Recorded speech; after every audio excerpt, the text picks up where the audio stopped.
I'm Jessica Midden for IB Times TV, and joining me today is IB Times editor Mike Obel to talk about what QE exactly is, since we do have a lot of people debating whether the Fed is going to taper back stimulus in September. Now, for those who don't understand, because this has been going on for a while now, what exactly is QE? It's a great question, and it does get used a lot without explanation. QE is short for quantitative easing, which itself is kind of a euphemism, something you'd expect from Washington, and it basically refers to the attempt by the federal government, that is to say the central bank, to stimulate the economy by increasing the money supply. And it's happened a number of times in this country and elsewhere. In the most recent round of quantitative easing, it started because of the Great Recession in 2008. And at that point, the Federal Reserve, the U.S. Central Bank, was holding about 700 to 800 billion in assets, and they decided to go out and buy lots and lots of bonds.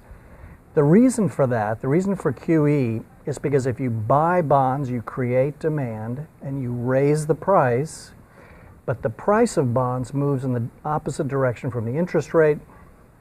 So if you can cut the interest rate, supposedly that stimulates the economy. In 2008, November, we started, and the balance sheet of the Fed went from about 800 to 2 trillion. In November of 2010, they did it again, and the balance sheet went from 2 trillion to about 2.6 trillion. Right after that, they tried something else to stimulate the economy, and then in September of last year, they launched the third phase of quantitative easing, of this heavy bond buying, and the Fed's balance sheet is now it's actually over 3 trillion. What's been happening since September is that the Fed has been buying $85 billion a month in bonds. And it's been successful, at least in getting interest rates way, way, way down, near to zero.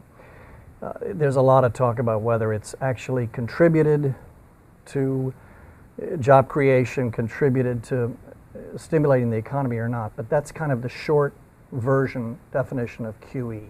So we are in QE3 now, which started last September, but there's a lot of debate going on about this whole Septaper that they are dubbing it, about if the Fed is going to scale back in September. And we are getting the FOMC meeting minutes next week from their July meeting, but a lot of people don't think anything is going to really happen with that. We're really going to wait and see in that September meeting.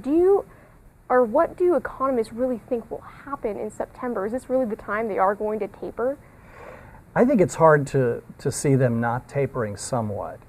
The question is just how much more than when. Most people that I read, at least, and interview, seem pretty convinced that even if they agree or disagree with tapering, that it's going to start in September. They'll crank it back from 85 billion to 65 billion or something else.